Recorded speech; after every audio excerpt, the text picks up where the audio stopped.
There are three things that I'd like to talk about that I think set this book apart. The fact that it's diverse, the fact that it's based on interviews, and the fact that it sets out to be as comprehensive as possible. Now let's talk about the first of those.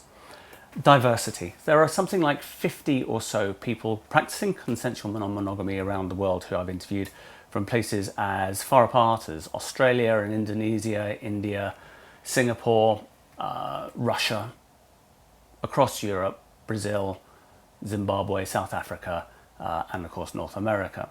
What that does is reminds us that people are dealing with very different circumstances, living in different parts of the world, different cultures, some are very conservative, and not all the things that one might take for granted if one were living in London or San Francisco can be taken for granted if you're living, for instance, in Jakarta or Mumbai.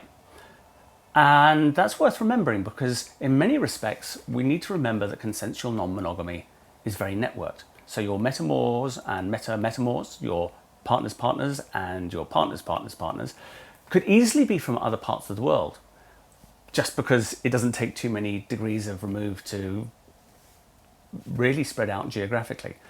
And people travel and people have long distance relationships. And it's a bit of a reminder about the battles that other people fight, the experiences that shape other people's views, and the fact that this is something that brings people from diverse backgrounds together, which is, I think, one of its strengths.